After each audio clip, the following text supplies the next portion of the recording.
দুদিন ভিডিও করতে পারিনি, খুব টেনশানে ছিলাম অভয়ের কেসটা নিয়ে। যদিও আমি কোনো ক্রিমিনাল লয়ার নয়, কিন্তু তবুও একটা সোশ্যাল জাস্টিসের ব্যাপার থেকেই যায়, কারণ আমরা সবাই সমাজবদ্ধ জীব।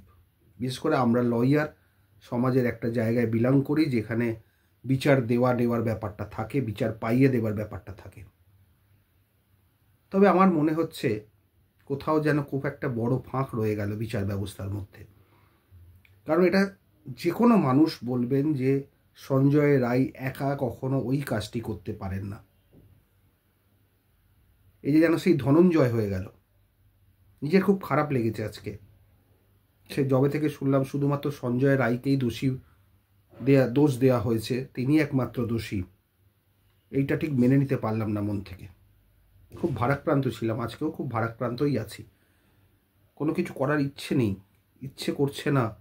বারবার ওই অসহায় ডাক্তারটির মুখটা ভেসে উঠছে, তার আর্তনাদ, তার কান্না, তার পরিবারের কান্না, প্রত্যেকের আন্দোলন, সব কি বৃথা হয়ে গেল? শুধুমাত্র একজন দোষী, আর কেউ দোষী নয়, এটা ভাবা যাচ্ছে না, জানেন, নেওয়া যাচ্ছে না। আমরাও তো বাবা, কারোর বাবা, কারোর স্বামী,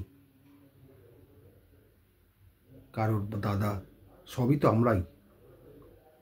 কিন্তু এইটা কি হলো? এত লোকের প্রতিবাদ, এত লোকের মিছিল, এত লোকের স্বতঃস্ফূর্ত আন্দোলন, এইরকম আন্দোলন ভারতবর্ষ বোধহয় আর দেখেনি। আর এক অভয়ার সময় যেটা হয়েছিল, তারপরে এইটা, শুধুমাত্র একজন দোষী। আমরা কোথায় বাস করছি? কোন সমাজে বাস করছি? যারা এই ঘটনাগুলো ঘটালেন, যারা প্রমাণ তথ্য লোপাট করলেন, তাদের কি বিচার হবে না? আমাদের আদালতে নাই বিচার হোক, আশা করি ঈশ্বর তাদের বিচার করবেন এবং কঠোর শাস্তি দেবেন। সেটা যেন আমরা দেখে যেতে চাই। আমরা সবাই বুঝতে পারছি কারা কারা দোষী, কাদের দোষ ঢাকার জন্যে কারা বলি হলো, কারণ সবাই সচেতন মানুষ। যিনি এটি করলেন বা করালেন, আশা করি ঈশ্বর তাকে শাস্তি দেবেন, কঠোর থেকে কঠোরতম শাস্তি। এটাই আমি দেখতে চাই, যাতে ঈশ্বর দেওয়া শাস্তি আমরা যেন দেখে যেতে চাই। নালে এই মেয়েটির প্রতিবাদ, এই মেয়েটির কষ্ট, এই মেয়েটির আত্মার সদ্গতি হবে না।